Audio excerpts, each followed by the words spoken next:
Welcome in, everybody.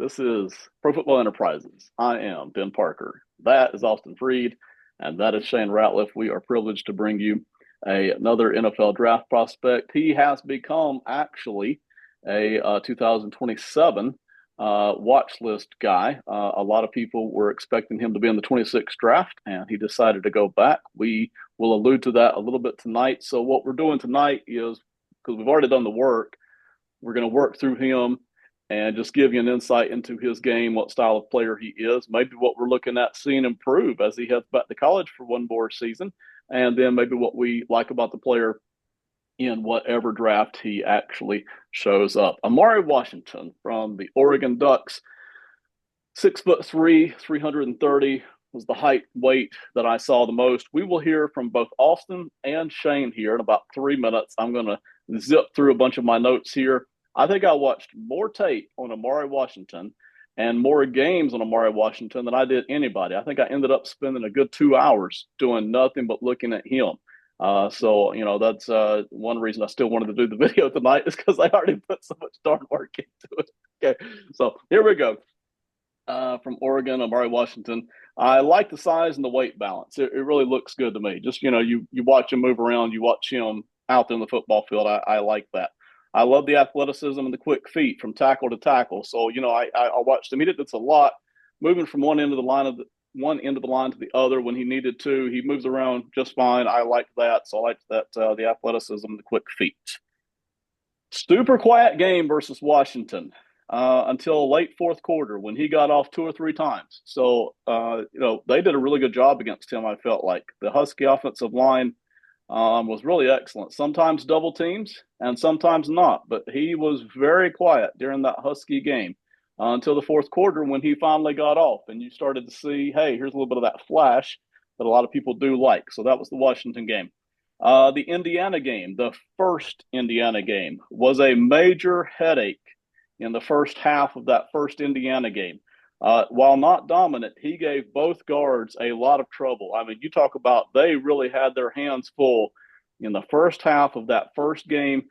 He gave them a lot of trouble. I saw one beautiful bull rush sack. I mean, goodness gracious, where he almost just literally pushed the guard all the way back into the quarterback, picked up the sack. That was beautiful. Saw another pressure flush, and then I saw another blatant but uncalled holding on him. Well, they were holding him. He would have probably sacked the quarterback on that play too, but they just blatantly missed it. But it was a quiet second half. Talking about the first Indiana game, I mean, he went quiet. So Indiana did a little bit of adjustments there, and it did go quiet.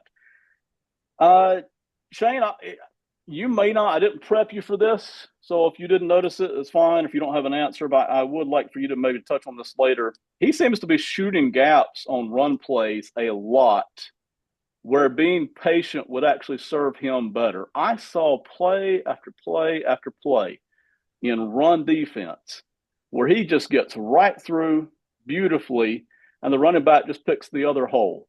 And I almost felt like he was being way too aggressive, and it almost felt like they were just letting him, not letting, but they were okay with him shooting one gap so that they could just run to the other gap. I saw a lot of that.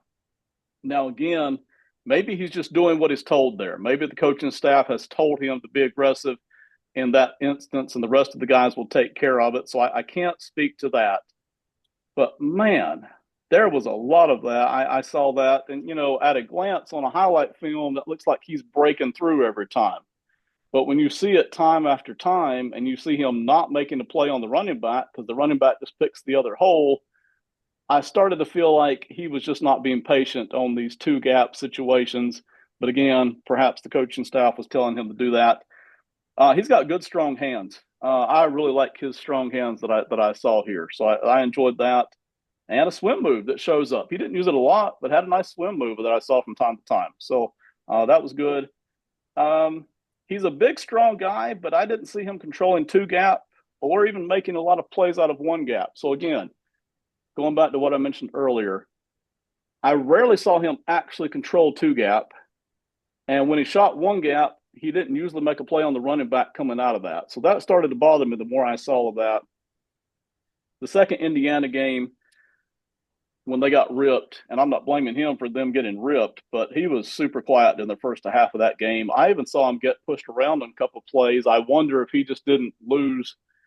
It went so bad for Oregon during the first half of that game. It almost felt like he just lost the energy to put up a real fight here. So here, my thoughts on Amauri Washington is I'm actually glad he's heading back for another year because I would have drafted him somewhere in the mid second round, late second round. I just wasn't as high on him as a lot of people were.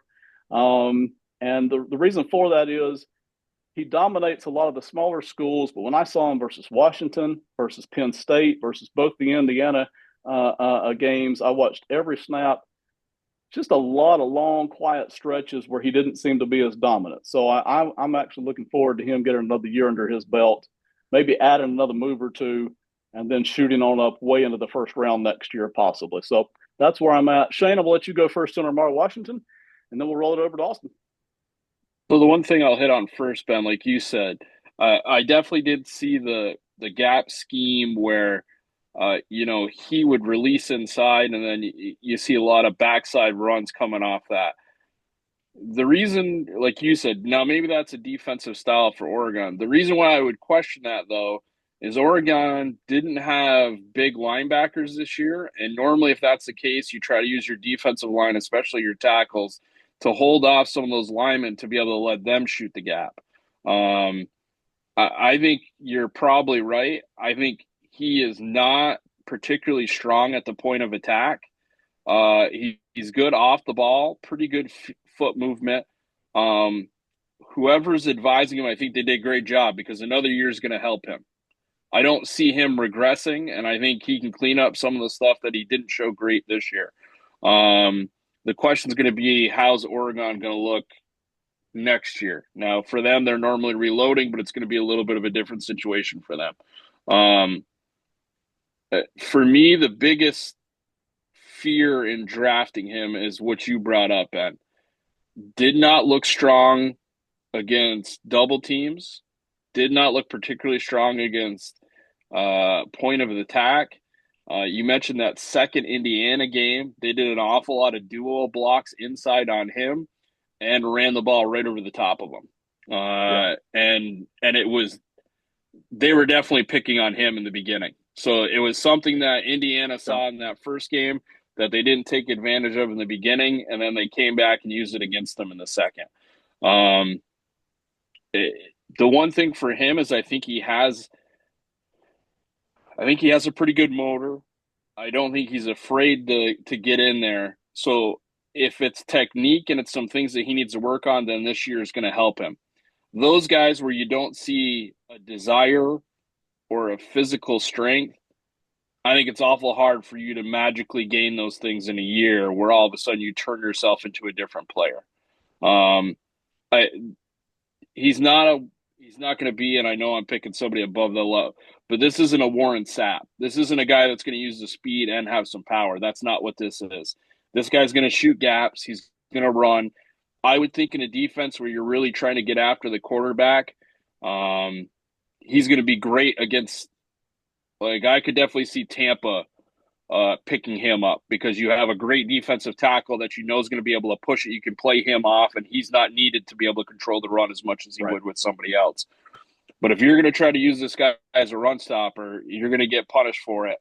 Um, I think like I said, who's advising him, I think this was a good decision because there's going to be some freaks that come out this year that you're not going to want to be measured against when they put the tape out. So if you take another year, you get better in everything you do. I think it's going to help him as he goes through this draft now next year. Shane, that's excellent work. I appreciate the insight on that one. Austin, I'll more or less give you the final word here on Amauri Washington night, and then we'll wrap it up.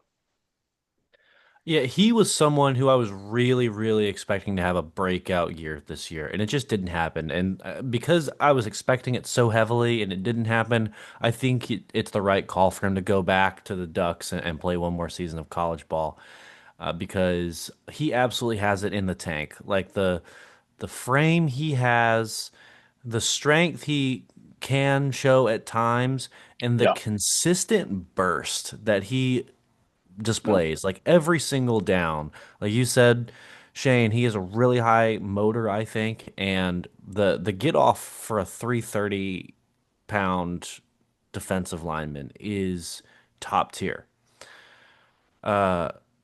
That being said, I do think the versatility that he is used at almost hinders him because I don't think he understands or has the technical ability yet of when to do what. He, to me, uses that speed to cross the guard's face a lot, which is like textbook, something that a three tech is supposed to be good at, and he does it really well. But he also does it from a four eye, and that's exactly what you're talking about, Ben, of him just like going inside. And just completely opening up a run lane because crossing the guard's face from a four eye is just a big no-no. And Yeah, I saw him do that a few times. But for when he's playing a three tech, it's great. So like obviously keep doing it there and just stop doing it from the four I or four or wherever he's lined up because he lines up all over the place. What I want to see from him when he comes back this next year, I want to see him improve in the run game because he has the size and the strength to do it. I believe he just has some stuff that needs to clean up, and I want to see him develop counter moves because he has, I think, a pretty strong go-to bull rush that is really strong, but I don't think he has too many counter moves off of it. I saw him try like a swim or a rip occasionally, but if he could really develop a set of pass rush moves, I think he could turn into a like a five or a six sack guy from the interior. Like I genuinely think he could do that next year. It's absolutely in the cards for him. And if he does, then suddenly we're talking about him as a high first rounder. And that is the floor or the ceiling with this player.